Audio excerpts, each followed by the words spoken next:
So you guys have entered the masquerade, completely adorned in your new, fresh outfits, and much like yourselves, many others are wearing similar disguises that are quite elegant, to say the least, however, also kind of double over as hiding people's identities. So it's a little bit difficult to tell who's who, but sometimes you get different people who are relatively obvious. And one of the obvious ones is the giant winged mage over in the distance here.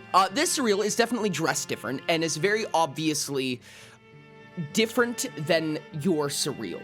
This surreal has short hair, is wearing something of martialist armor rather than the mage armor that you're probably used to seeing, and has a different, more than anything, just kind of completely different colors when it comes to the outfit.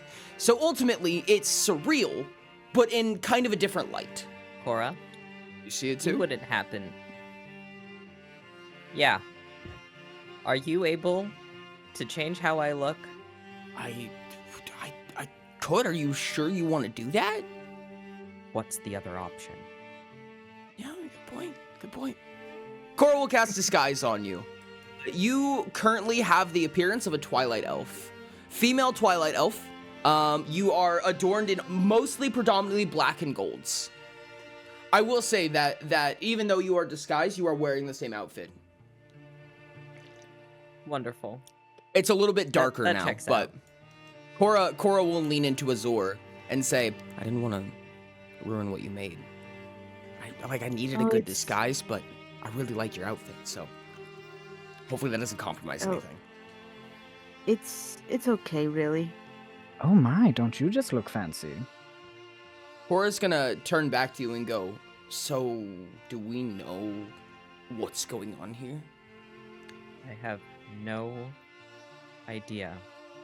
I don't know why they would disguise themselves as me, but different. That's the part that's confusing me.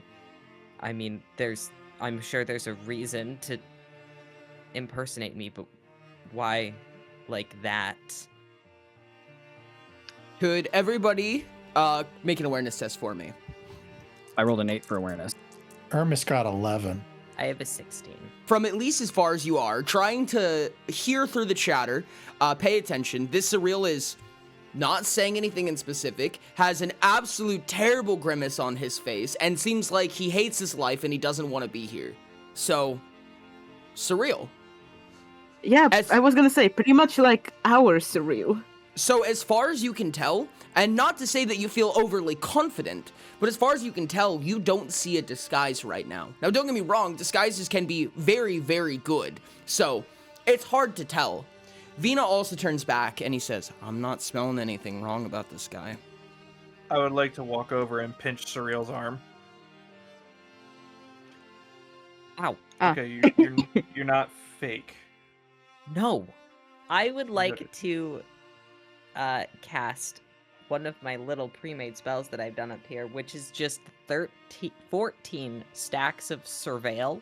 So I'm going to try and kind of like shuffle behind a couple people so I'm in a corner so that potentially what I'm casting isn't excessively obvious.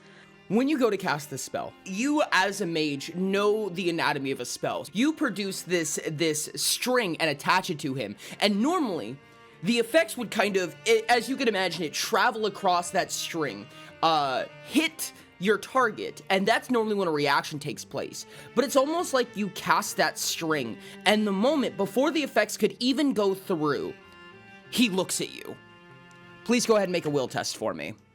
Are people innately aware of they're not No. usually innately aware when you cast. Okay, that's Nope. what I thought. 39. Unfortunately, you have failed. He used the effects of Sage Slayer. So you can tell that whoever this other surreal is, immediately, just from the way that the string in your spell snaps, before you can even get the effects across, and the way that he's looking down the barrel at you right now, you can tell this guy, this version of you, is a trained mage killer. I'm just gonna mumble under my breath to the people close to me. Alright, so he definitely is strong. Vina looks over at you, raises an eyebrow, and says, ego much? He seems to turn back to who he's talking to. Sombers is the only one who doesn't quite get any recognition off of who this figure is that Surreal is talking to, but the rest of you are pretty quick to realize that is Don Quatrin. And a little further investigation tells you that this Surreal and that Dawn are adorned in the same crest. Cora looks around. So, nothing? We don't got anything for this? I don't say this often, but I'm kind of at a loss. No, you really don't say that often. To be fair, I mean, one of us could just go over and talk to the poor fellow. Surreal, That is an option. Your vision's getting hazy. Shit. I think I walk out. I think I'm just gonna be like, give me a second, and I walk out of, I just leave. Before you do that, you're cut off by this man who seems to have been slowly approaching up to this point. Kind of this elderly gentleman. He's wearing a really beautiful, elegant suit with pretty flowers that you haven't seen before, kind of like tucked into the pockets, and these weird gears and mechanisms on various joints of it. Not in like the form of an exo body, but more in the form of like an elegant adornment of mechanisms. And he stops and he goes, "Hello, hello. Nice to meet you. My name is the Toy Maker. Vera. Nice to meet you. Please make a portrayal test with a point of favor." Can I offer assistance? Yes. Gabe will turn to you and go, Vera, are you sure it's a good idea to talk to strangers? Please add a point of favor and Gabe's portrayal modifier. 12. 12? He goes, "Vera, okay. Nice to meet you, Vera. I apologize. I'm just trying to get myself accustomed to everybody here. It seems like everybody's kind of gotten into their own little niches, and I'm usually the one to stand alone, so I'm trying to kind of break out of my shell a little bit. Just wanted to say hello." As you see him standing here, a little bit of investigation shows you that there's these mechanical bugs kind of like climbing out of his pockets around him and into the various mechanisms, which finally give these mechanisms a purpose for a moment as they crawl inside. You can see small like plushies and dolls in various pockets dotted around his apparel. It's all seated well enough to look elegant, but you can tell just the number of things that he has on him. Who's accompanying you? We're here with Princess Cora. And he looks around and goes, "Oh, Princess Cora!" And Cora kind of shoots around and goes, "Oh, hi, how's it going?" And they run up to each other. They kind of hug a little bit and begin to small talk. And as they hug, Cora looks at you and Surreal and goes, "Go." And Cora says, please, come meet my entourage." And she introduces him to all of you, not by name. Apologies, but that's your name? Given name, I must say, but yes. Understood. It's a pleasure to meet you. First name the surname Toymaker. At your service. Very interesting name, definitely. But man of science, I can see. I mean, you have wonderful inventions all over your body. Oh, thank you. I really appreciate it. I spent a long time. I have a few others that don't fit in the pockets, if you know what I mean. But I thought I might bring a few of them with me. And he produces 2 plushies that fit inside the palm of his hand. They're like slumped over when he picks them up, and they stand up and start talking to each other. You can't actually understand what they're saying. They sound like... And you can see them getting in a fight and then shaking hands and then laughing, and then they slump back over. And then he sticks them back in his pockets. That is impressive. Oh my god. Thank you. I have so much to show one of these days. He turns to Sombers. And your name? Oh, my name is Sombers. Nice to meet you, Sombers. And she'll put, like, a clawed hand down. As he puts his hand out, almost like the bugs climbing out of his sleeve will go up to his hand and extend the length of his fingers to match yours. Nice to meet you. And he kind of huddles around a little bit, turns to his door and goes, "Wait, I recognize you. Oh, it's gonna be so bad if I get this wrong. I'm so sorry. Mirage." Close enough. I'm a sore. Oh, shoot. I knew I was going to mess that up. I'm so sorry. The toy maker. It's nice to meet you, and don't worry. People say we kinda look alike. Oh, you have a speech as well. Oh, please tell me you're as nervous as I am. Oh, you cannot imagine. Pretty quickly after you have walked outside. Now, there's these large stained glass windows and doors, so you can kind of see through what's going on. You see that the toy maker is having a ye old time, and Cora's done a good job of biding time a little bit. I am not paying attention to them. I walk through the door and basically turn around and put my back against the wall and like half crouch down, and I'm just going, no, not right now, not right now. Don't do this to me. Somebody appears in front of you, and to the best of your ability, you recognize them as Nilo. And you feel a warm hand on your shoulder, and you hear, "Are you good?" I'll kind of stand up a little bit and look past them. Yeah, I'm fine. There's a lot of people in there. He looks behind you, and behind you is the mouth of this cave entrance, and below you is kind of this large cliff face as you realize that you're on the edge of a mountain right now. An edge of a mountain, no less, that feels quite familiar to you. Where are we? What do you mean, where are we? We're on Griffin's Peak. Where else would we be? Of course. He puts a hand up to your forehead and he goes, "You doing okay? You haven't insulted me in like 20 minutes. Well, you do that enough yourself by just existing, so. There it is. Man, I was scared you were someone else for a second. Yeah, that would be You look weird. kind of weird. And you look down and you notice that your illusion is flickering. On and off, on and off. I just got kind of dizzy. I don't know. I'm fine. Must be something big to be affecting you this much. Most things don't.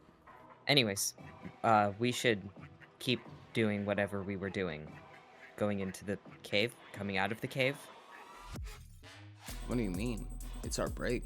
We were just sitting here. We've been sitting here for a few hours now. Right. Never mind. Then we should keep sitting here. Hey, there's something on your... And as he says it, your eyes whip down to see the small tattoos dashing up and down your forearms.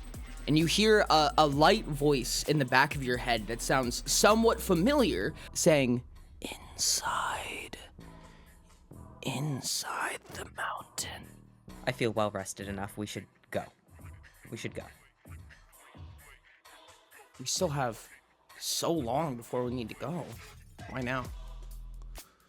What are we waiting for? I don't know. I just don't really feel like going back to work yet. Well, I do. And I stand up and I start walking in. He goes, "All right, sure." And as you turn back to him, you see this pool of blood begin to build up under his clothes. There's blood coming from his eyes, from his nose, from his ears. He's walking with you. He's not reacting to it in any way. Even worse, there's burn marks that are building up on his face and on his arms. I reach out to like extend a hand to make it seem like I'm helping him, but I'm trying to feel. You reach a hand out and you go to touch him. And with no more than a blink, you are holding hands with Vina. Goes, "What the fuck? I have not heard you say a cohesive word yet. You good?" Sorry. Yeah, what happened? You just been sitting here mumbling. I had to shoot people away. And you look around, and there's this huge crowd of people around you.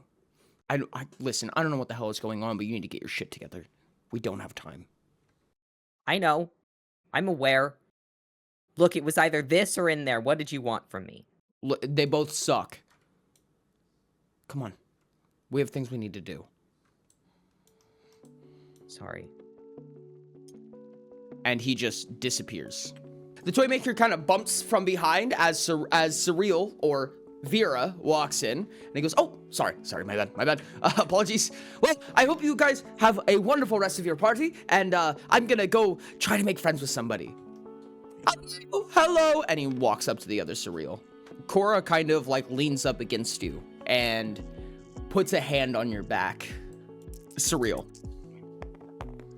You're not 100% sure what she's doing, but you feel a slight soothing.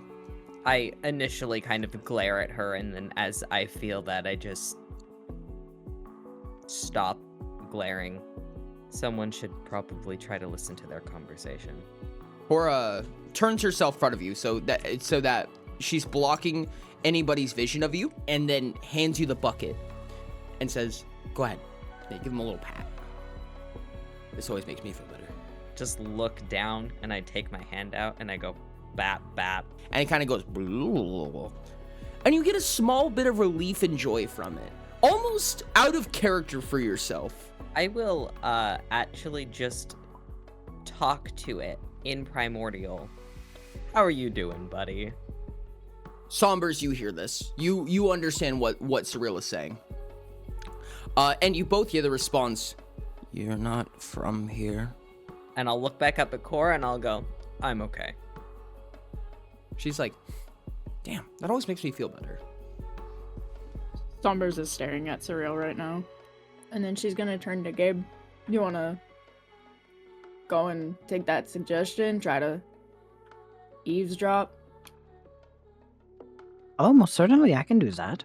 I would like to use probe to put my listening senses onto Gabe's jacket again. Then they're slowly going to make their way over. Go ahead and make a stun test with 2 points of favor. I made a test of 13 for that. With 2 points of favor? Yep.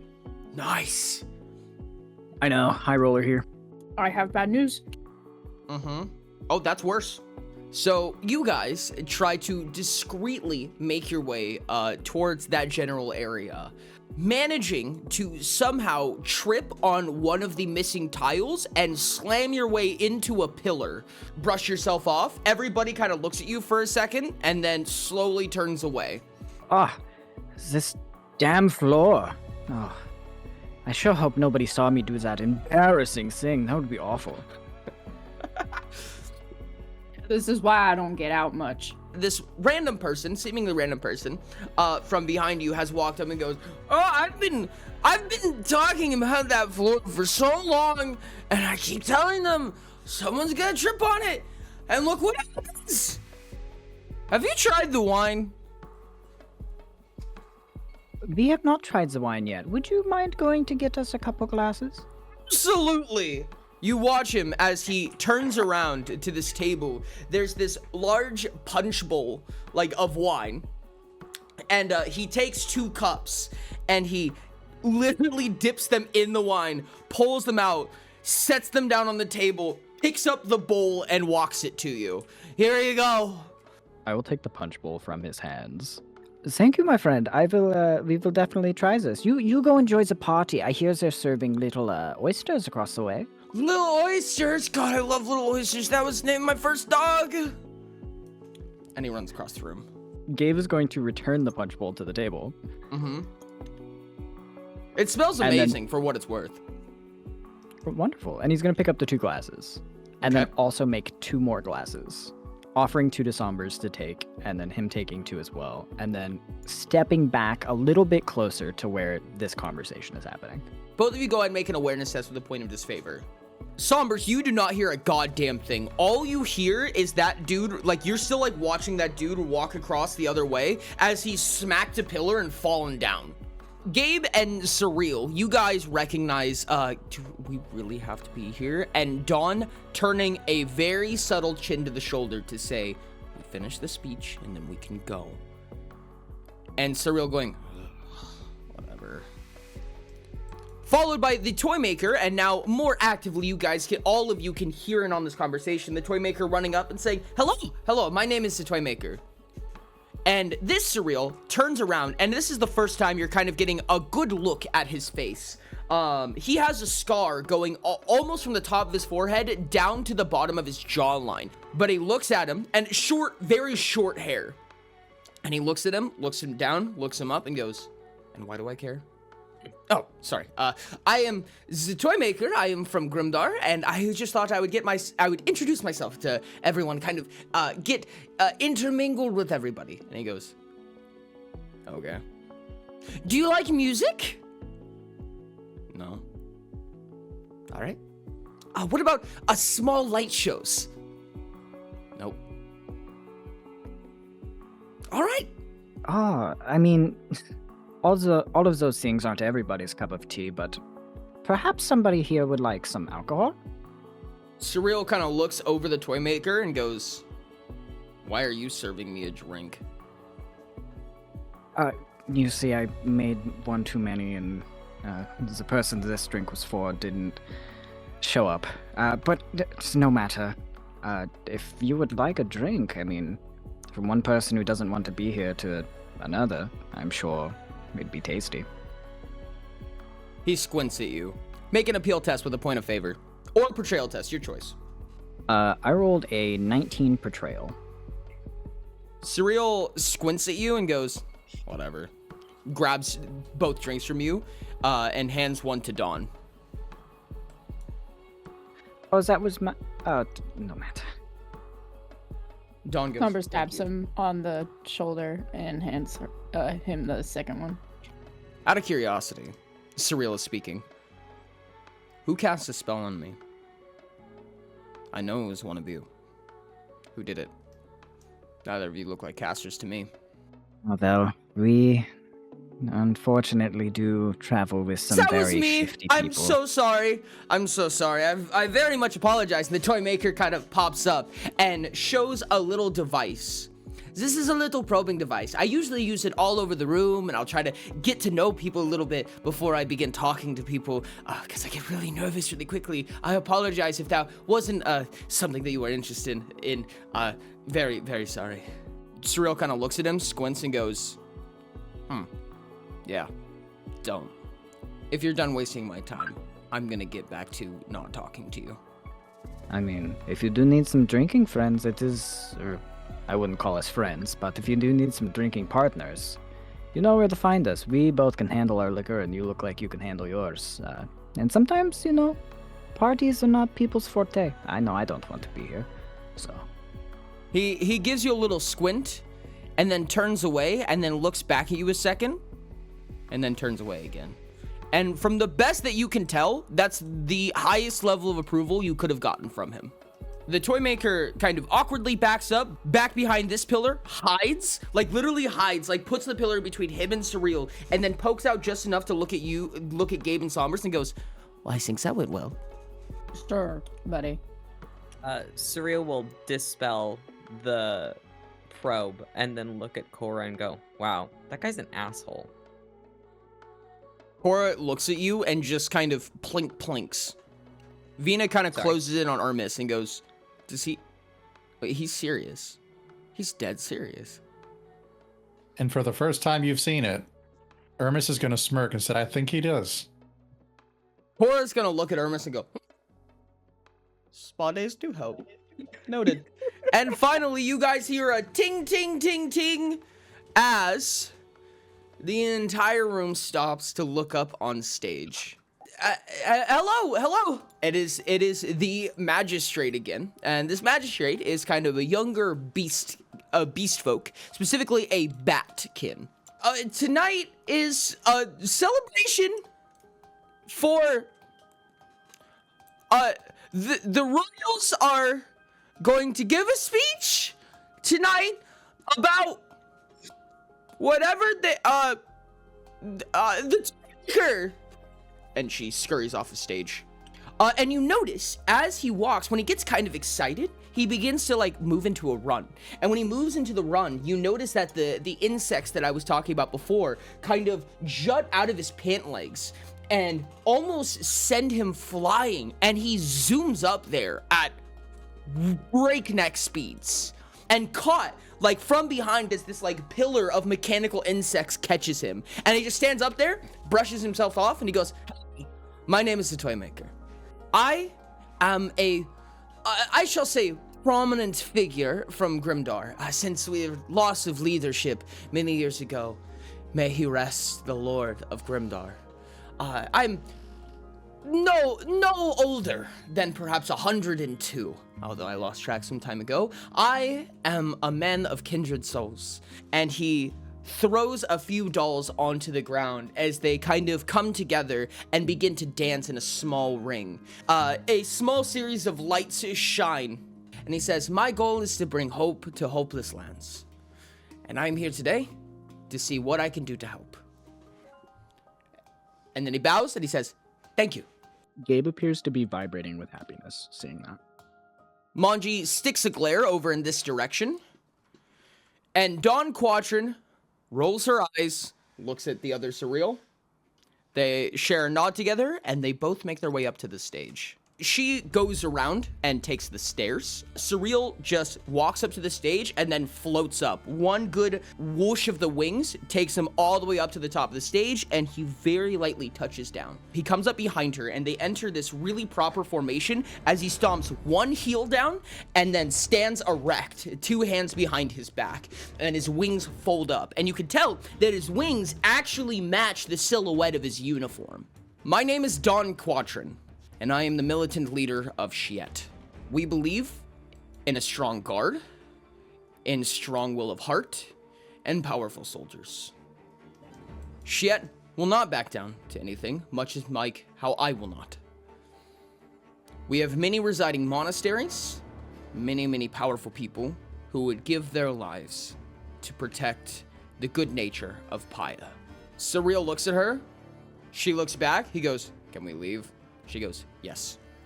And they immediately both drop down off the stage with a loud thud, as both of their armor sets are extremely heavy, as they just walk straight through you guys and out the door. If you do not move out of the way, they will bump shoulders with you. Cora will kind of stumble and go, sorry, my bad. And they do not respond whatsoever. I will purposely bump shoulders with the other Surreal. The other Surreal knocks shoulders with you and then looks at you and squints. Make an awareness test. 15. You realize that your illusion doesn't protect tactile function, and you're pretty sure you just hit him with a wing. That's fine. I was kind of hoping for it. Moonchi kind of leans over, looks around for a second, seems to catch something in confirmation, and hold a hand out to Azor from across the room. And I'm gonna slowly make my way over there because I am not wearing the glasses. I cannot see shit. Yep. You got a seeing eye, Shark. Don't worry. Go ahead and make a stunt test with a point of disfavor. Oh fuck. I'm very fucked. Oh no. Bits on that. I have a +3 on my stunt for favor to keep you balanced. Yep, go ahead and add a Somehow point of favor and a +3. Alright, that's a 14. 14. You kind of struggle a little bit. You're close to bumping into a few things, but you manage Maki kind of just like basically just piloting you like Ratatouille, grabbing your clothes, like lean left, lean right, stairs, and he just walks you through it.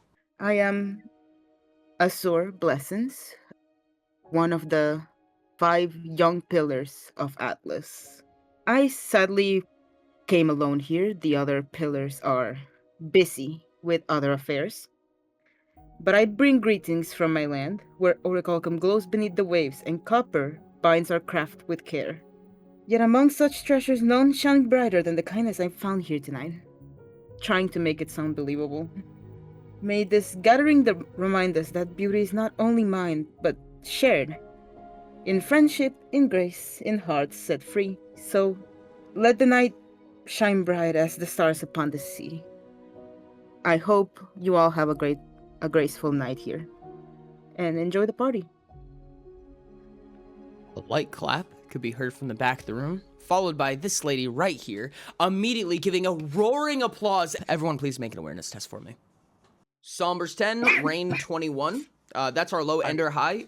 So you guys managed to see Lady Vassian, who you saw most recently at the hot springs, is the only one not applauding. And when one of the people surrounding her begins to clap, she grabs their wrist and pulls it down. And they immediately stop, halt, and completely obey. Moonchi will kind of lean in very quietly and go, "You're free to go back to your position." Thank you. And Azor is gonna leave as fast as they can, with Maki guiding them, and As go back you're to her group. as you're walking by her, Lady Vassian will step a little bit out of position to whisper in your ear, "On to be parted with a known killer, isn't it?" Azura's just gonna kinda give her a side eye and just keep walking.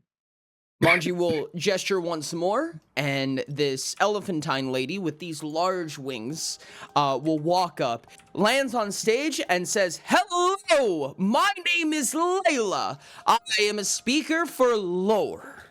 You can see that she is absolutely covered in jewels. She has jewels, gems, beautiful adornments, every type of precious metal you could think of. Her weapons and her shield are made of these magical flourishing light. It is hard to miss her.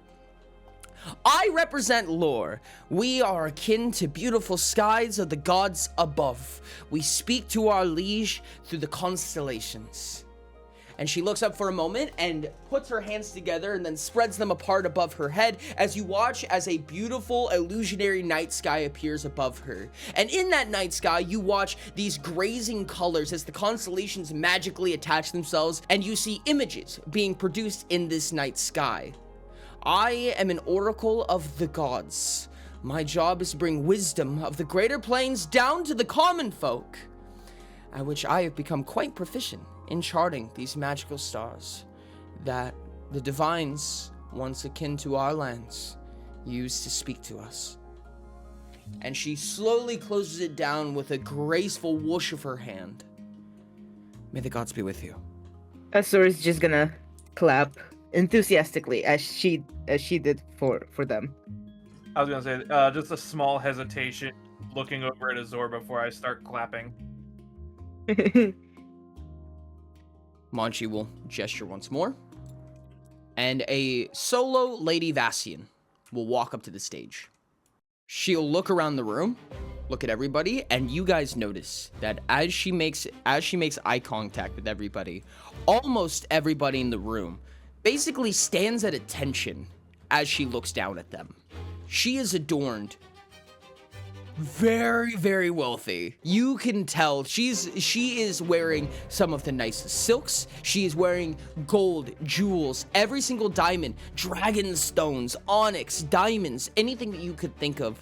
And she's wearing it on her rings and her bracelets. These beautiful platinum necklaces, like roughly about 12 layers of necklaces, well fitted into her dress. And she stands with a brittle glare. I am a reigning house of Imperium, as many of you likely know. And then she smiles, and the room almost lights up, almost like the room breathes a sigh of relief as she allows it. I am a gracious leader amongst Imperium, and I believe in the virtue and the wealth of all. We as people, as royals and leaders of our towns, villages, countries, and continents, believe in our prosperity. There's much for us to bring to these great lands, and I believe in our ability to do so. May we expand and prosper. Greatest of wishes to everyone in this room from Imperium. And one of the butlers that's been kind of going around serving up to this point goes, "Huh," points a finger at him, and he suddenly takes the bowl of wine and he just starts like pouring them super fast. He's got like a really elegant positioning, but he's super frantic right now. And he starts walking around and he starts handing wine to everybody, and it's a gorgeously smelling wine. And she goes, "Drinks supplied by Imperium themselves. Please, enjoy your pleasures. Sponsored by us." I'll take the drink when it's handed to me and pour it on the ground. Lady Vassian will look at you and smirk. Not smirk, specifically smile at you. Very, very wide smile. Okay. As quietly as possible, I'm just gonna kind of cross my arms and like just gesture a no when they come by with a glass. Just like one little hand up. Oh, would you want something else? The butler is very, very kind and courteous. Afraid not. I'm on guard duty. We have virgins. We have non-alcoholic if you'd like that. Punch. Water even if you'd like. It's well appreciated, but not tonight. Bring him some water. He rushes around like he does his little loop around, and then he walks up to one of the far corner tables and he kind of starts whipping something up. And he has this platter with these two elegant kind of like circular, like perfectly circular large glasses. And he runs it over to you two and he goes, for you two in specific, this is an aquatic drink. Asura is gonna grab it and say, thank you, it's appreciated. You are aware of this drink because you've seen it before. This is a drink specifically designed for aquatic mutants on land. Upon drinking it, you are acted as if you were submerged in water for 1 minute. It's quite the refresher. Even if it's not useful to either of you right now, amongst Tebratans and aquatic mutants, it is very, very refreshing. Just because you're on guard duty doesn't mean you cannot drink. It's okay. As quietly as possible, is like into Brad is like, yes, but I'm not accepting a drink from a Kravan amongst Kravan. Asura is gonna respond in Tibetan and say, I know, but just for tonight, okay? I will say it's kind of shaped like a fishbowl, and there's a small lemon-like cut to be shaped like a fish on a toothpick inside it. Maki, with your awareness test of 3, you do not realize that that's not actually a fish. I mean, just look at this. Just insulting What? me. They put a fish in my drink. Maki, that's a lemon. The fuck's a lemon? Is this a bird meme? But it's a lemon. Yeah, but it's a lemon. Yes. It's a fish. It's a fish. I will take a small sip and then like a nibble out of the lemon. It, surprisingly, does not taste like fish. It tastes, in fact, sour. The water tastes wonderful. Like, it tastes absolutely... It doesn't have, like, a specific taste to it necessarily, but you feel invigorated the moment that you drink. You're like, what? I will hairball the lemon. Just like... Asura's just gonna snicker and take a sip of the drink. Ermis, the butler, also offers you a drink. I'll put my hand up and ask for a water. Sure thing. And so, Moonchi puts a hand out, and you see a young woman, seemingly a mage of some type, in very, very outlandish clothing in comparison to anybody that you've seen here. Everybody's very elegant, very regal, and this person looks like they just shredded their clothes.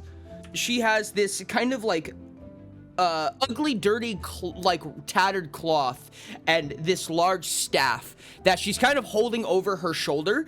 I didn't prepare anything, but I'm Fawn Quatrin. I am the leader, I guess. I'm a pyromancer from Etheria. Horn range, sure a lot of you know it. Spend a lot of the time in the basin. Please don't visit. Okay. And then she turns back to Moonchi. Do I need to say anything else? Okay. Alright, that's all. And finally, the last thing to happen is Moonchi will finally come up to the pedestal, put both hands on, and with an extremely tired expression go... pat the magistrate on the shoulder. She's like, you can see that she's like shaking right now. She is absolutely vibrating. He puts a hand on her shoulder. She goes, he goes, breathe, come on. My name is Moonchi. I am the wearer of many hats in Chimeros. Most days I am a legislator. Today I am everything else. However, I'm very happy to see you all here and making acquaintance with one another. I am excited to reveal that in 1 week time, Chimeros will be funding the trip to the Maelstrom so that we can all observe it together. The members of the nearby city should be happy to give us facilities and help and aid and even shelter while we are there. Otherwise, please have a wonderful time at the masquerade. I'm gonna be in a corner Manji will go to step off the side of the stage, go, and then look around, and Cora will give a little like hand, like a wave close to her chest and go, hi, and he'll go, fuck. Put a hand out, an awkward hand out, and Cora will kind of like teeter up to the stage. Vina will teleport onto stage. Hello, my name is Cora T-Ray. I am the reigning princess of Kaino, and this is Vina, and this, and she holds up the bucket, is Pond.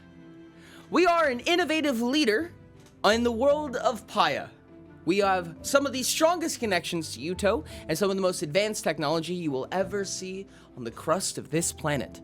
We do excellent, amazing work, and all with extreme ethical practice and diligence and loyalty. May Kaino bring great prosperity and wonderful technologies to this world. And she turns to Vina, and then she lightly walks off stage. And as she walks off, she kind of goes up to the magistrate, who is still a little bit shaky, and she holds Pond out. She goes, do you want to pet Pond? And the magistrate will do like a little pat, and then suddenly just be like enamored by it and go pat, pat, pat, pat, pat, pat, pat, pat. And for a brief moment, it feels like the tension has subsided. And everyone has gone back to mingling.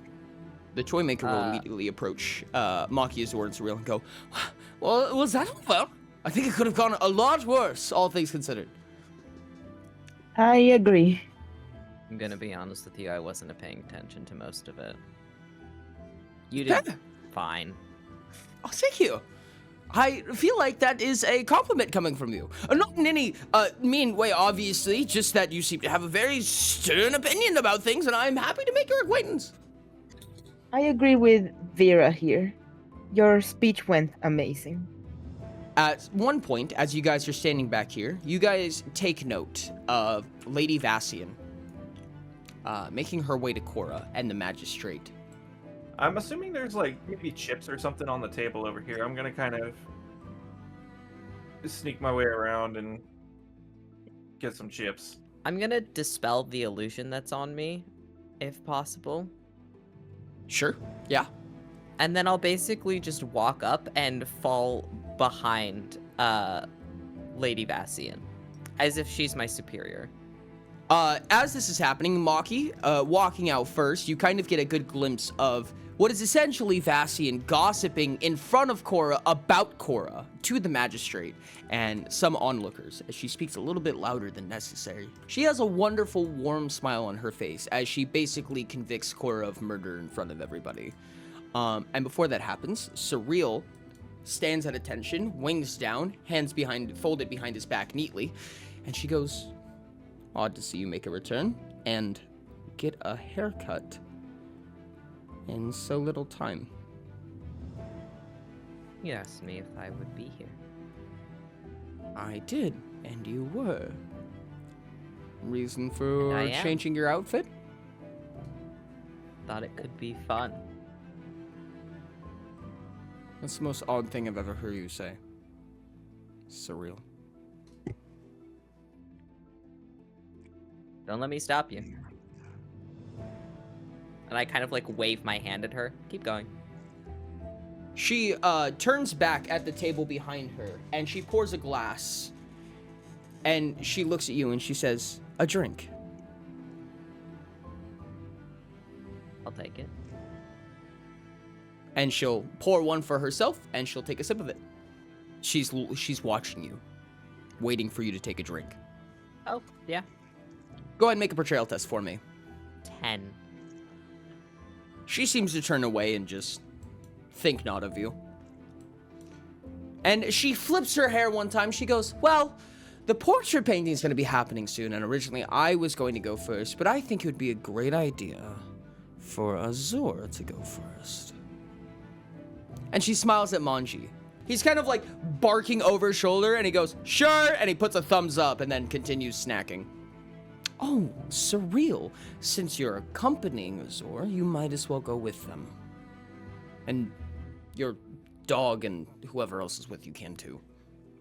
When I hear the word dog escape her lips, I'm just going, like, very actively snap a chip very loudly. She's gonna look at you, and she's gonna smile. You catch her mouthing to you. She does not say it out loud, but she, using her lips only to speak to you, she says, "Good boy."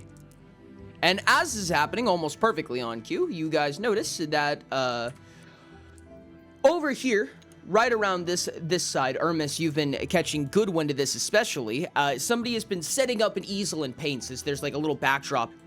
And the artist, as they have finally finished up all their paints, they're kind of like using their hands to square everything up. They've looked at their backdrop. They've kind of made a couple of remarks, comments, and go, "All right, I think I'm ready." I'm gonna go All to right. Cora first. Say they're expecting you and Azor over at the portrait station. Cora's like gonna take this huge sigh of relief and go, "Oh, wonderful. Okay, yeah, I'll be there in just a moment." All Lady- right. And Azor is gonna down the rest of their drink and put the bowl in the nearest table and walk over. You feel great, if nothing else, physically. The artist says, "Oh, is this everyone? Wonderful. Right there, right there." All right, let's get this over with. I She look at kinda- Azor. Can I be unpartied with you for like the next 20 minutes? She, the artist snaps her Sure. fingers and says, "No. Stand. All right, what are we doing? Just stand there for, it should not take more than 3 hours." Oh my god. You can tell as Cora is looking down, like as Cora's watching the easel, she's like, like she's trying, like she wants to say something, but then she bites her tongue. She's like, she's a professional. She could have done that better. Is a professional. is what her expression is telling you. Azor is just gonna look at Cora with a very a face that says, "Please help me out of this one." As you look towards Cora, the artist goes, "Don't move. Stand back there." And Vina, for a moment, purposely distracts the artist for a second and goes, tap on the shoulder, asks a question about the paints. "Oh, wait, what is this? What color is this? What pigment? Where do you get this pigment?" As Cora comes in with her paintbrush that she uses as her crafting station, she pulls her paintbrush out and fixes the painting where she hated it and then stows it away before Vina just lets her go again. All right. For all intents and purposes, you guys have 3 hours. Would you like to do anything while you can't move for 3 hours? I would like to stifle my yawn. Make a portrayal test. You go to yawn and 13. like you manage to make only the side of the teeth facing away open to yawn. This one's is gonna be a little bit interesting, so we're gonna do a couple of awkward things real quick. But first, I'm gonna need everyone to make an awareness test with 2 points of favor because you are spending an hour doing so. I'm going to take the assumption that you are people watching because there's nothing else to do. I rolled a 13. 25. I will be right back. I'm gonna grab each person individually. So as you are here, you've spent probably the better part of 2 hours up to this point just standing there. Which, I mean, honestly, given your lifespan, you're probably quite the patient person anyways, so what's it to Yeah, you? I was about to say she's probably fine. People have kind of actually started coming in, almost as if the doors have not opened to the public, but began inviting people in and out. Some people have been moving, shuffling, whatever. And it may just be because the doors are kind of unguarded at this point. The one thing that has kind of come to your attention at this point is the number of phoenix eye symbols that are starting to pop up at this point. As you look around, you catch one and suddenly you can catch them everywhere. They're on handkerchiefs, they're on small embroideries, on cufflinks. All over the place, you see these little Phoenix Eye symbols, and you realize that there's probably more Phoenix Eye members than otherwise here. But worse than that, you notice that Lady Vassian is speaking to somebody. You look real close, you realize, yep, it's somebody from the Phoenix Eye who's talking to them. Worse of all, you see that person who's speaking to Lady Vassian in front of the food, in front of one of the drinks table from across the room, about over here, as they pull a vial from their sleeve and pour it in the drink, and then stick it back in their sleeve as they're talking to Lady Vassian. They're specifically putting it into the water. Would I have happened to catch earlier if that was the water that was being given to Azor and Magi? Not the exact same bowl, but the same type of drink.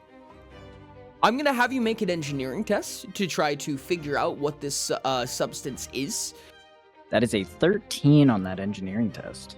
Yep, you've seen this vial before. That's blood rot. What a winky dink. I have one of those in my pocket. All right, this is gonna be a fun one. I have a big request from you as a player and me as a GM. Okay. Please go ahead and make a strength test for me. That's a 10. A 10? You fail. Yep. As Fuck. far as you can tell, with nobody noticing up to what you can tell, your vision goes black. You feel something over your face. You get sucked into a room, and you can't tell what's going on. You have no idea what's happening. And the room is dark. It is completely silent wherever you are, out of nowhere. Nothing. 1 hour and a half, 2 hours goes by, nothing. Now, here's my request to you, as a player. Nobody else in your party knows this, because somebody is going to impersonate you. I want you to continue playing Azor, because your party does not know that you're gone. Oh, fuck. However, during this time, there's a couple of things to take note of. Sometimes, when you roll for something, even if you roll super low, you may just arbitrarily succeed because you're not actually using your own stat block, but I won't tell you about that. If you are to take damage, no matter how much damage I tell you that you take, you're fine, unless I tell you otherwise. And of course, you are no longer succumbing to your downfall. How long is this gonna take? Who knows? Fuck you. You guys notice those? Yep. Oh, yeah. There's a lot of medallions everywhere. I'm not liking this. There is. I see. I would advise everyone not to drink any of the water anymore. I was about to say the same thing. Cora and Vina don't happen to have any on them, do they? Drinks on them? Yeah. Each of them have a drink in their hand. I freeze both of them.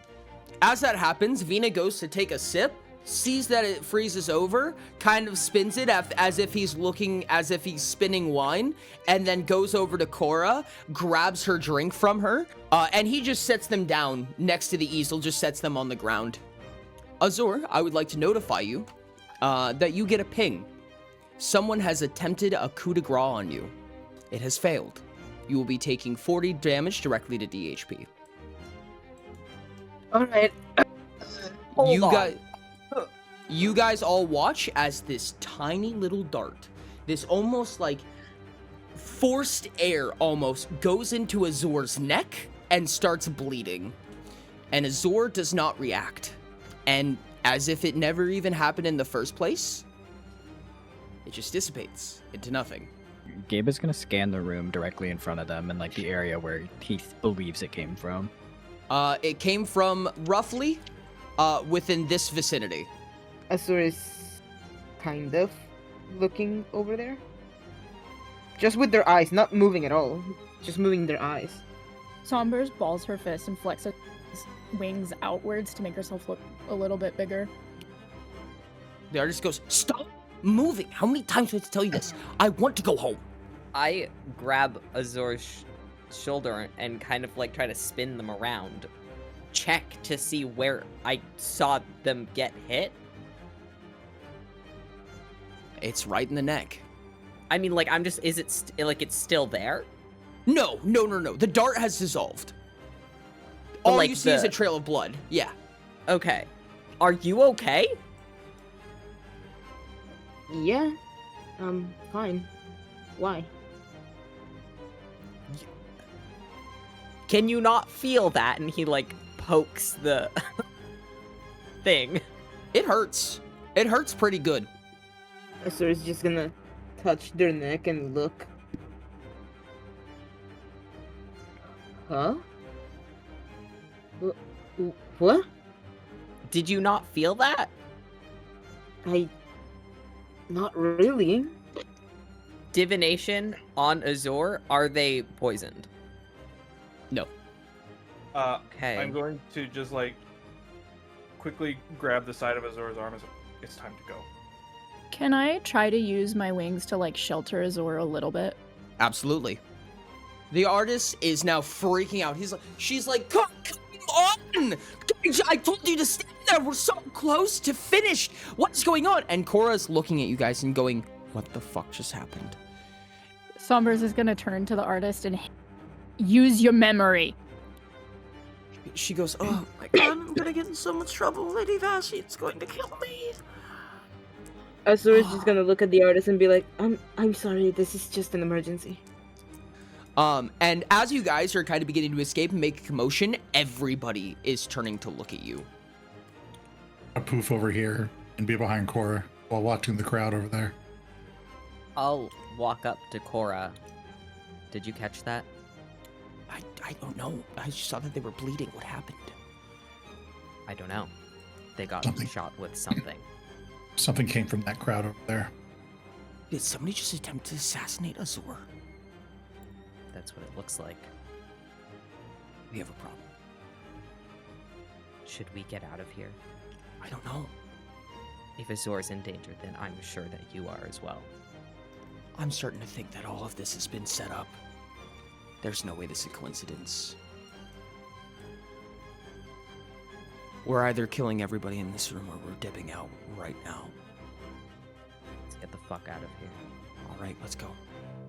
So you guys slowly make your way out, and no one seems to make a big deal out of it. Where would you like to go to? I don't think it's a wise idea to stay in this town anymore. Yeah, I don't think it's safe to go back to the rooms, I'm gonna be honest. I feel like it's probably best. All of my stuff is there. I'm in regal gowns right now. I don't even have my weapons on me. We can take a quick stop, but I don't think that you or Azor should be walking in. Vina can bamf in, grab your stuff, and then we go. All right. Gabe is going to pull out one of his potions of DHP healing and hand it to Azor to drink. All right. As you hand it to Azor, go ahead and make an engineering test for me. 13. Okay, perfect. You hand the drink over. Azur is just gonna grab it and say, thank you, and proceed to take a sip out of it. You feel much, much better. Azur has been tense ever since they all came out of the masquerade. And they're just gonna visibly relax. You guys are making your way back to the inn? Yes. Cautiously. I think so. That from this point on, I'm going to stop prompting you to make things like engineering and awareness tests. It is now on you.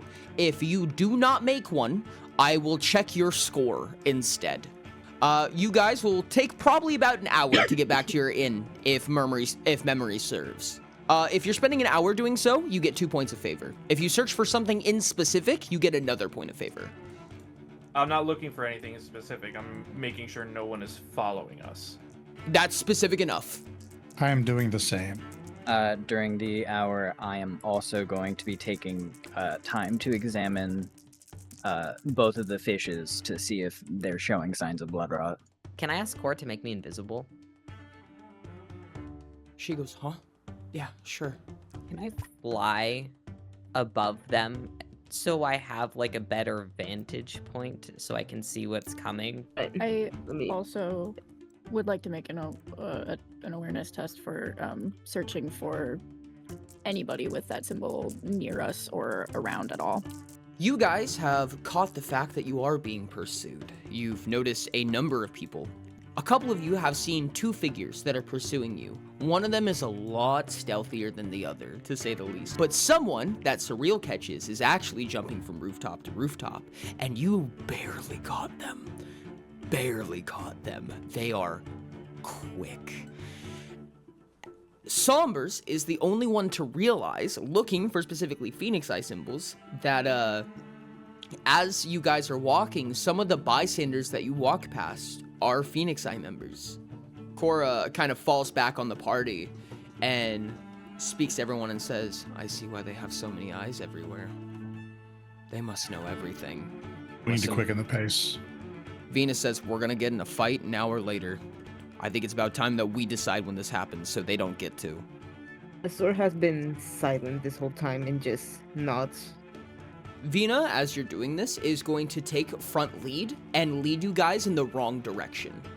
Surreal cannot hear any of this conversation, but when he clocks the one jumping from rooftop to rooftop, is going to swoop down to meet him.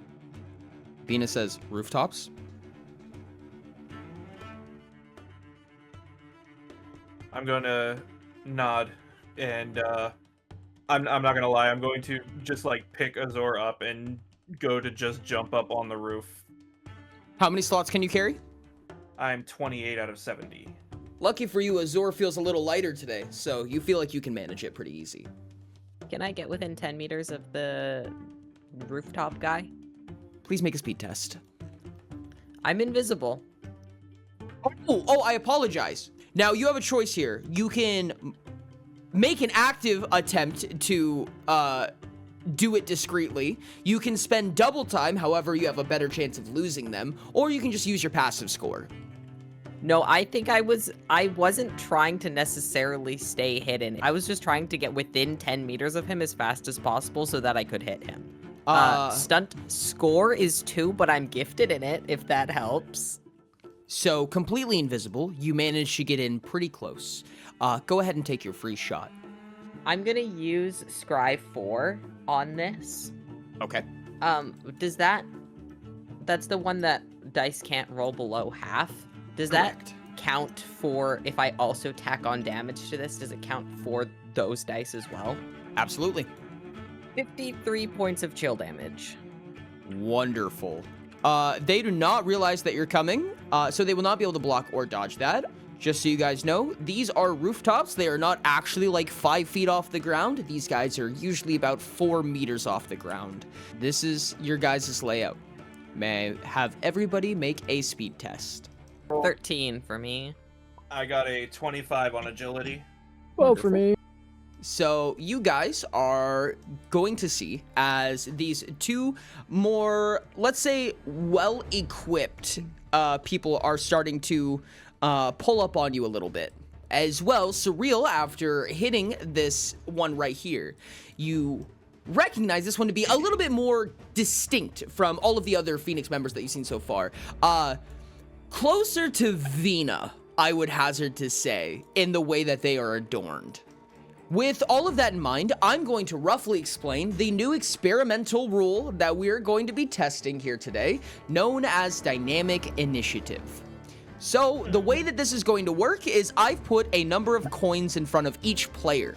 This represents the bottom red is your 6 turn actions and the upper 2 is your 2 interrupt actions. When your turn is up, you're allowed to take up to 1 action. Let's say that you choose to grapple, which costs 3 turn actions. You're going to flip 3 coins to say, hey, I've used up my 3 turn actions. Then, it'll go to the next person. You only take 1 action at a time before it is somebody else's initiative. There's one exception to this. There is a new action called Extend. What Extend means is that you're going to spend an interrupt action to say, I'm going to hold priority and go again. The turn is over when nobody has any turn actions. We restart from where we are and everybody refills all their pools. One more thing to tell you is because you have your entire pool of actions together, let's say you're out of interrupt actions and I go to attack Maki. Well, Maki has access to all of his turn actions, so you can actually block or dodge 8 times if you want to spend your whole turn doing so. First up is going to be Azor. Do I have my weapon? No, you do not have your weapon on you. I have leader. I'm gonna give my turn to Maki. My turn actions. This is what your turn action roster looks like now. Neat. So Azor is going to use the leader talent, which allows them to spend 6 turn actions to give 6 turn actions to another person. Maki, it is your turn, and you have 12 turn actions. You mentioned that this roof is made out of roof Yes, it earlier. is. Would it happen to be shingled? It is shingled, yes. I'll take a shingle from the ground and try and peg one of these guys here. And Okay, I'm going to give that shingle the Bodyguard. Shiv stat block. But it is going to take you probably about 3 turn actions just to pull it off of the roof. Next up is going to be this one right here. The assassin's a little bit curious at what the hell is happening and is going to look down at the people that they can see. They're going to make an attack against, we're going to say Frost. I got a 43 to dodge. Yes. That's a lot of dice. That's going to be a 64 mix of physical and energy damage. Fuck. Oh, god damn it. I'm already into DHP. This is bullshit. Oh, that's not good. That took 5 turn actions on its part, and it's going to go ahead and pass on its initiative. Armis, it is now your turn. So for 3 turn actions, I would like to make myself invisible. All right. I'm going to turn you like a little bit blue if I can. I don't know if the tinting will work. There we go. Invis. With that, I believe it is Somber's turn. I want to run behind Gabe, putting myself between that guy and him. All right. What's your land travel? 5. 5. You have more than enough. Perfect. Surreal, it is your turn. I will cast a instant elemental spell on that same dude that I hit from last time. Are you attempting to do so inconspicuously? No, not at all. Alrighty then. Suddenly becoming aware of your presence as this spell fires from what is this invisible shroud, and the mist kind of packs against you a little bit. It's hitting your figure, but it's kind of giving a silhouette to your invisibility. That will be 96 chill damage. 96? As I basically just send like a wave of frost that like sweeps across the rooftop and then bursts up under his feet. He goes to jump out of the way, and you watch as this single ice pick goes all the way through his thigh, completely just gushing blood. There's one that like cuts their cheek, one that cuts their shoulder, one of them gets her on the waist, and then out of nowhere, they're going to move out of the way as best as they can, and they're going to make a stunt test to try to become inconspicuous. What's your awareness score, Surreal? 9. And they are gone.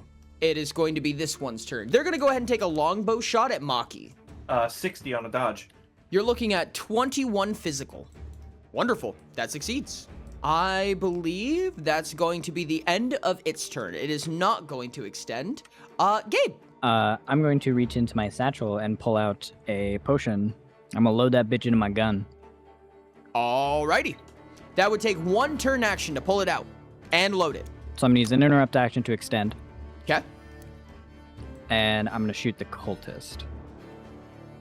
Which potion are we talking about? This is a D100 potion, my friend. Oh, wonderful. How many turn actions is your weapon again? I don't remember. 5. That's an 89. Because Nats always rolls a D100 like that. So you send this kind of weird, kind of arrow-shaped vial, right? So it has a pointed end on the opposite side of the court, and you load it in, and it crashes into the cultist like a dart. And this pink and violet liquid kind of slowly begins to soak into his clothes as you notice that he starts levitating off of the ground, losing his grip. For 1 minute, you are able to telekinetically manipulate this person. Up to 10 meters away. Perfect. How many turn actions does that take? 1 turn action or 1 interrupt action. You will have to wait until your next turn because you can't extend again. All right, with that, it is going to be Bodyguard 2's turn. Catching wind of this. Nope, they're dumb. They're just going to shoot Maki. Yeah, I mean, it's another 76.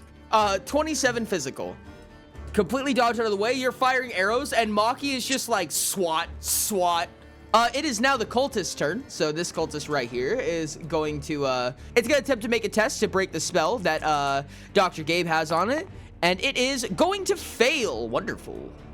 Bop. Yay. It will extend, and it will attempt to cast a spell. Hey, Sombers, will you go ahead and make a will test for me? 15. It's going to roll a 33. You're going to take 15 psyche damage. Okay. At the beginning of each turn.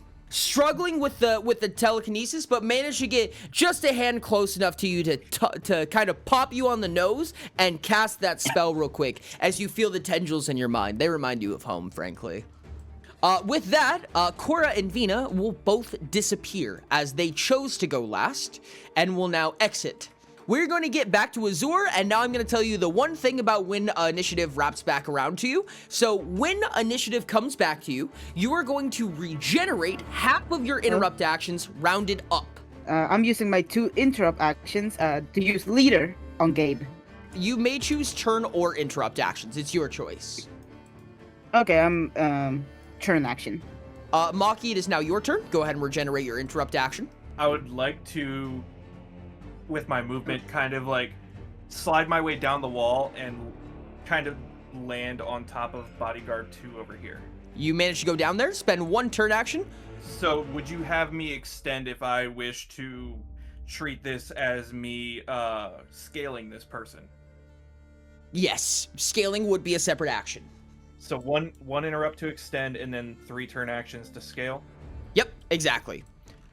You have to beat a 22. That is a 13 plus 12, 25. Wonderful. Okay. So you successfully managed to get on top of this guy, and you have managed to do something that is not quite a rule. It's not even written in the Adventurer's Guide yet, but this is a mechanic that will matter because you are currently basically inventorying Azur, and you are yourself. You are now crushing this person to death. Immediately upon doing so, it is going to take I have to figure out what the ruling on this is going to be. I think I'm going to say for now a d20 at the beginning of each turn of DHP damage. And of course it's encumbered, so it has a point of fatigue as well. Yep.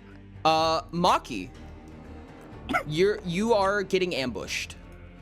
Well, just a heads up, in case it matters at all, I do have Survivor and I have max SHP. Okay, never mind. Yes. You are getting attacked. You may block or dodge. Alright, I'm a dodge.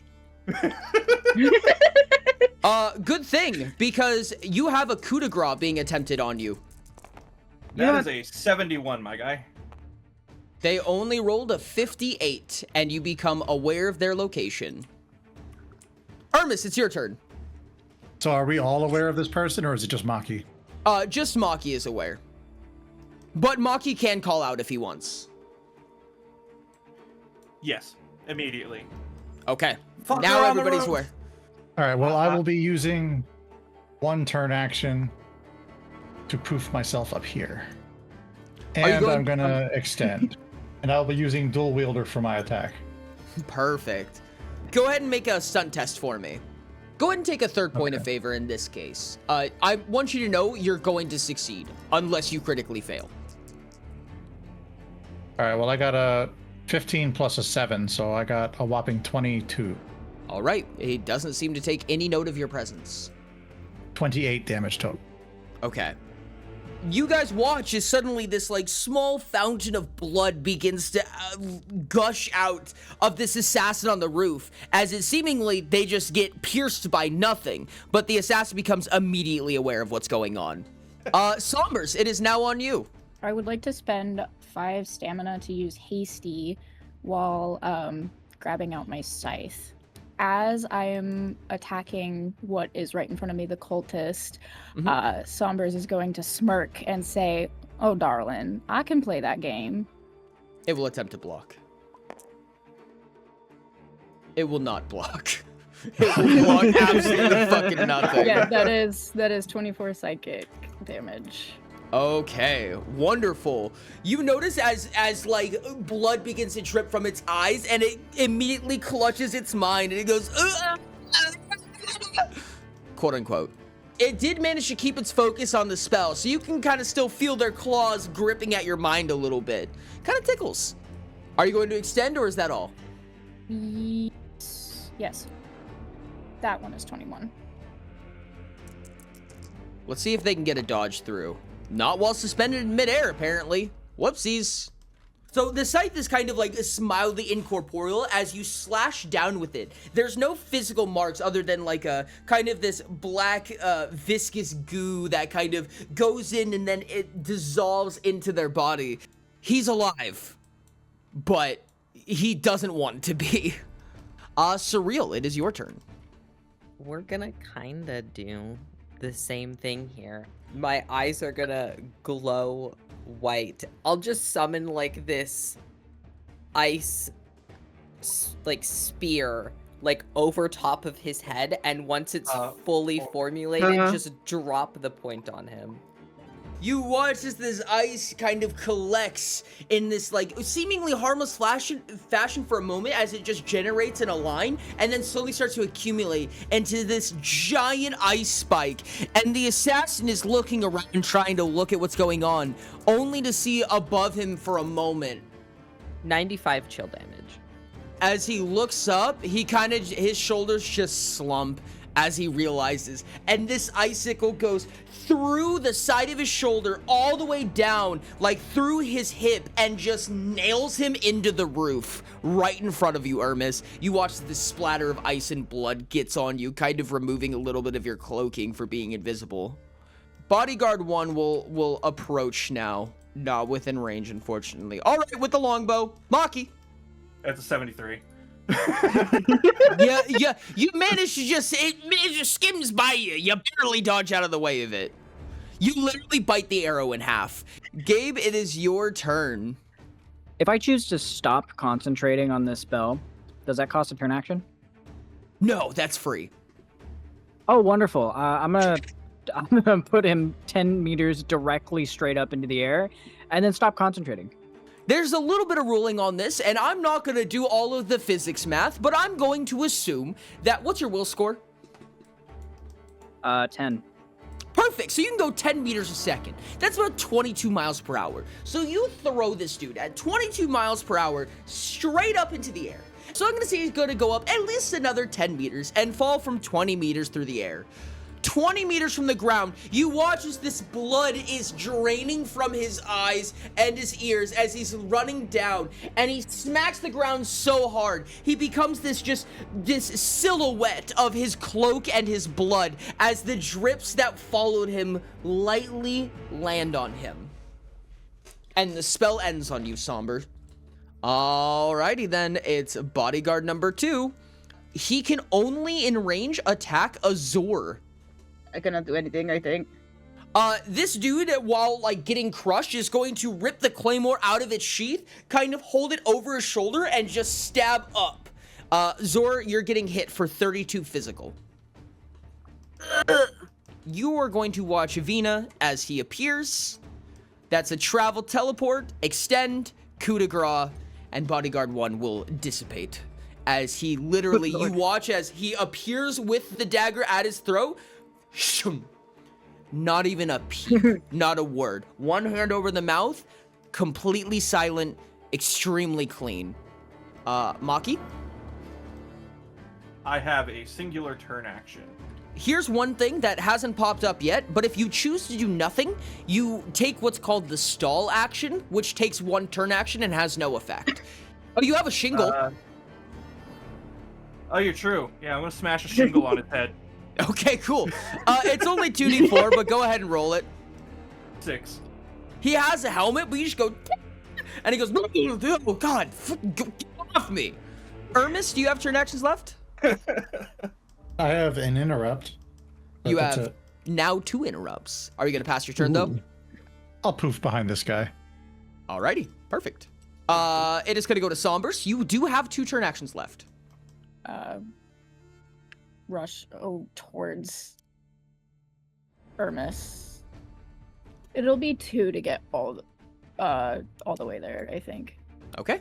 We will everyone will refresh their turn actions, and another damage proc will happen.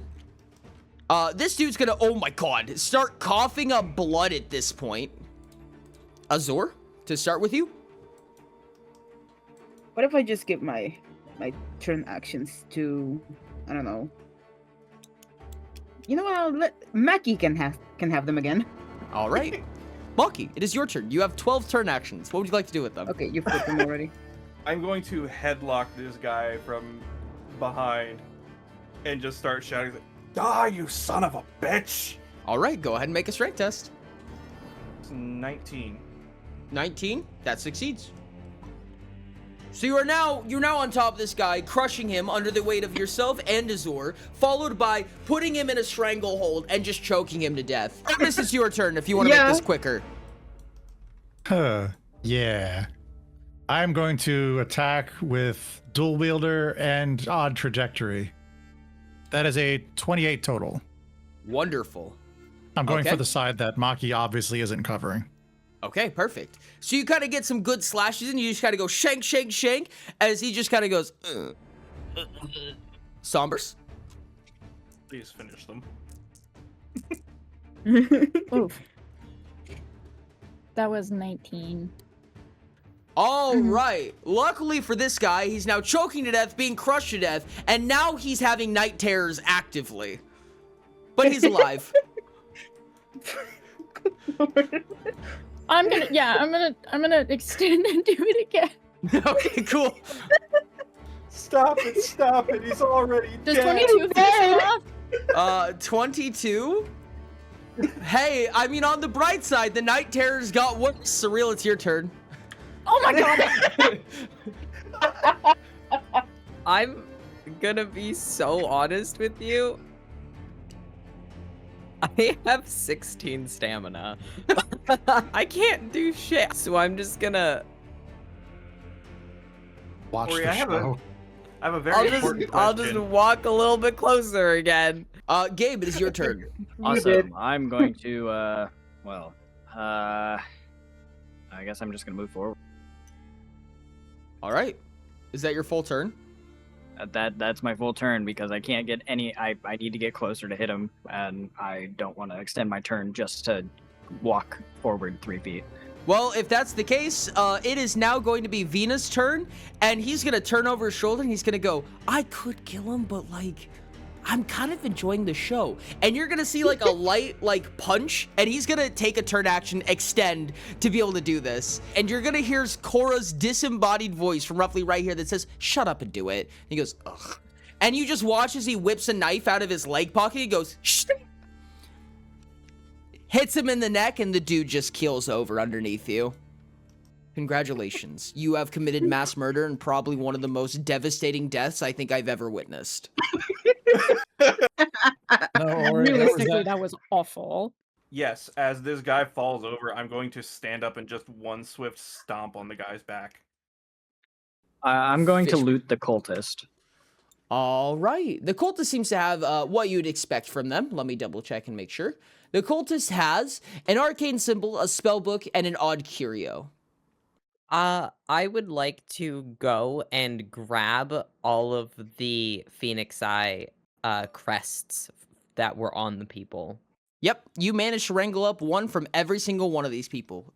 Hermes will inspect the assassin. It seems to be a Phoenix Eye member of just higher stature. You're realizing that you have been dealing with what is essentially lackeys. Well, did I find anything poison related on his person, like that he tried to use to kill people with? Oh, yes, you definitely find a vial of blood rot and several other empty vials. I'm going to quickly, like, also turn to Surreal. Dude, do you know how to heal? No. Shit. Venus, Maki. like, They'll be fine. They're alive. We killed the threat. Calm down.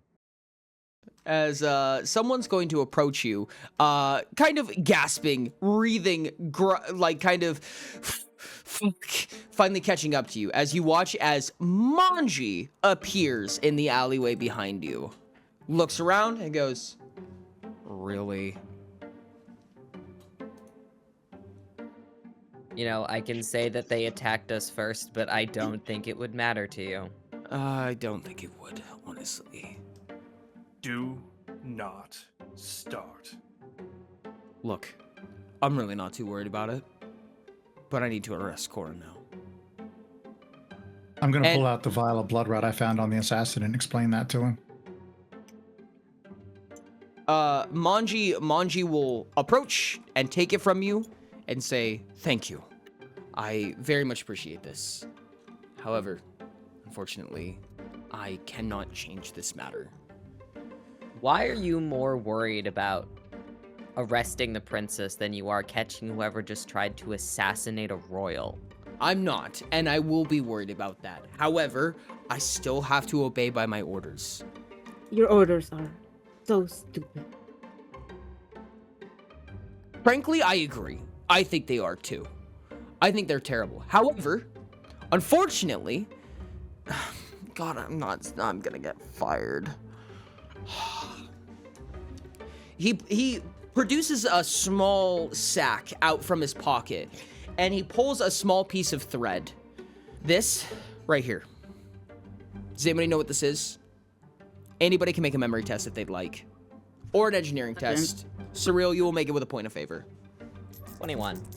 Surreal, you recognize it immediately. It's Kaini and silk. It's very, very specific to Kaino. This, on every single body. No one else here has this. Puts that away, and he produces a small set of petals. The only place in this entire city that we found nightingale petals has been from Cora's paints. You realize all of these things could easily be put in place to frame her, right? Absolutely they could be, but do you have any better evidence otherwise? Besides the Phoenix Eye trying to murder the royals with us, including Cora, right here and now? I believe you. Do you have proof? Hey, Angel, didn't you collect the badges? It doesn't mean anything. You would be proving your own murder against these 4 people who now can no longer defend themselves. Listen, I know you're right, and I agree with you, but there's a lot more of them than there is of us. This is not the fight right now. Let Cora get arrested. Let it go. In 3 days' time, you come to me. I will get you travel all the way to the Wilderman jungle. That's where the prison is. I'm gonna look to Cora and Vina for a reassurance or an answer. Vina will look at you and nod. You better keep your word. I will. Cora will kind of pinch the bridge of her nose and then put her hands out. And Moonchi will walk up scornfully and put 2 cuffs around her wrists and 1 cuff around her neck and say, "I'm so sorry, princess." And Cora will just scoff.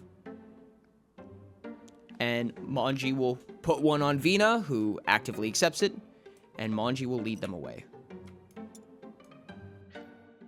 Before they fully turn away and walk away, Moonchi will turn back and say, "Oh, and one more thing. You're free to stay at that inn that you were staying at before. I've paid for another week of service there for you, so." And you guys are left unto yourselves. I think it's best we just head back to the inn for now. Yeah. You guys travel back. It wasn't very far, so you managed to make your way inside. And Azur, that's when you open your eyes, sitting at this table right here. Maki, by the time that you have walked into the door, Azur is no longer in your hands. Azur is gone. Azur is sitting right here. I'm sorry, why? Azur is completely outside of your grasp. You have no idea where they went, but they seem to be right here, and there's a small section of rope that is now just resting in their lap. Azur, you have just woken up. Huh? What? Huh? What the? Huh? They're just freaking out. Azur, I will say that the last thing that you heard was a very firm voice saying, "I'm sorry." Why am I back here? What? Huh? Everything turned black for a second. Well, everything turned black for hours. Huh? What do you mean? You've been with us this entire time. What's the last thing you remember? Us standing in front of that painter, and everything went black. I was trapped in a room for hours. Is that before or after you got shot? I was shot? Huh? And they start checking on them. Not a single graze. You are completely healthy, Azor. Flashback moments for everybody. The wound that Gabe saw did not show any poison, but I did say that it looked unique and a little bit off. Azor was bleeding the wrong color because whoever the imposter was not an aquatic mutant. Maki, I mentioned that Azor is a little lighter today. Where's the bartender? Hold on just a second. Oh my god. And Joka ends up popping out of this with trays of food and goes, "What's you guys? Hi. I'm preparing literally your breakfast right now, so." Can I roll for awareness? Sure. No one popped in here Point of favor. that isn't normally here. No. Place has been dead for like an hour. Well, even with that point of favor, my roll was duty.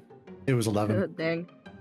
You don't notice anything wrong about this. As far as you can tell, Joka is telling the truth. Let me get this straight. You were standing there, getting the portrait painted, and then you woke up here. Nothing in between. I told you, in between everything went black, like I was blindfolded and taken to some dark room where I was alone for hours. Joka is leaning back against his normal spot now and he goes, "Nuh-uh. There is no way." What do you know? Nothing. Only what you've just told me, but this is spicy. Did they get replaced while you were at a party? Azor is gonna look at Maki and ask, "In Tibraten, what happened? What happened? What is going on? What happened?" Joka's gonna come around to you with a warm, wet towel and a cup of warm tea. Thank you. I don't Thank know. One, you were with me the whole time. That's all I know. I swear. It looked like she turned everyone on us. So we snuck out after someone made an attempt on your life. And we had a fight in the alley while we were making our way over. They arrested Cora. you. Oh, God. And what is this? And they're gonna hold the rope you were talking about, that it was on their lap. Gabe will examine the rope, see if it's made of any special materials. Go ahead and take a point of favor. 13. 13? I mean, as far as you can tell, elusively, the rope seems very normal. It's just rope. But after a little bit of testing, you realize this shit is strong. Whatever it is. Very, very strong rope. Azor is still shaking, but they will take a sip of the tea that Joka gave them. Joka will literally be holding a nail file and filing down these huge claws. And he goes, "I was wondering why Manji came in, literally said that he's paying for protection on you guys. I don't know what you did to him, but you sweet talked the shit out of him. You're literally fighting one of the biggest territories in the world. Manji does this or dies. Like, he doesn't have another option." I guess we'll figure it out. Action took over. I didn't pay enough attention. Well, they're fine. That's what matters. Azor is just gonna put a hand on Maki's shoulder, just to show that they are fine. They are there. He's gonna look over at Surreal's. I really hate to say it, but yes, you're right. Look at you two bonding. Don't Ew. push it. Well, your Is beds are made whenever you're ready. Nice and warmed up. I actually warmed them with a candle. Someone told me that would be a good idea. I don't know. Tell me if you like it. I'll do it again next time. How's the kid? Oh, the kid? The kid's fine. The kid's been up there. like all day. He seems to be completely fine with himself. He's been up there studying the whole time. Joka, do you have some paper and a quill? Sure. They might not be an octopus or a squid, but they can still produce eggs, so they're just putting the quill on their mouth and it's coming out with ink. And That's they're kind gonna of start hilarious. writing something. The one in Utopian is gonna be sent to Atlas. Is a report of what happened. That second letter is getting sent to a Tibratan tribe in the North Atlantic, whatever place in Paya that is. And one more thing, would you happen to have a some sort of crafting station in the building? Oh yeah, in the basement. Ah, wonderful. I will be. Would it be all right if I used it? Go for it. Oh, wonderful! Thank you so much. Gabe's gonna make a beeline towards the basement. Gabe, after Oh, swift 2 hours, you managed to walk away with. What did you make? Obvious on him is the sleek pair of green shaded surgical gloves he's now wearing, as well as a small black gem tucked just under where his hairline ends on his forehead, in the spot where a widow's peak would be. I think Yeah, Armis is going to Azur's- limp his way upstairs. Armis makes his way upstairs. I will go into my room, create my little ice enclosure, and journal every detail that I remember about the snowy peak that I was on. All right. Maki's just gonna be head down on the table, like a tired toddler, and look over at Sombers. Like, how are you handling all this? Oh, I'm all right. Are you two all good? Confused, exhausted, but better than I was. I was gonna say just before Sombers goes to take off, Maki's just gonna hold a fist out. She'll look down at it and look back at him, look at the fist, slowly fist bumps, and then walks away. I would like to say that as everyone is turning in, Maki's going to kind of just glance over at Azor, let out a small sigh, and just kind of start humming to himself quietly. Everybody leaves a quiet night. The world feels a little bit open. The rooms feel a little bit larger than they used to. Just one special little moment with you as you hear a little bit of a conversation begin to start from your crystal. What should I do now? Or should I just stick with the current plan? And in Elvish, you hear, the stars are bright tonight. The moon makes me think of the people you're partied with. Utilizing your sleeper agent downfall here, this means that you are to escort or protect the party that you are with in no specific time frame, or at least until further instruction. Copy. Are you going to attempt to resist this? No. This will overwrite your previous mission, by the way. Mission-wise, you do not have a concern for Korra. Korra is not a part of your mission any longer. Okay. You guys, and this is actually genuinely calculated based on your encounter, will be getting 7,000 XP What the hell? Sir! each. Sir! 1,300 out of 3,100. And everyone goes to sleep and wakes up to a beautiful morning of choices that you guys are going to have to make. And that'll be the end of today's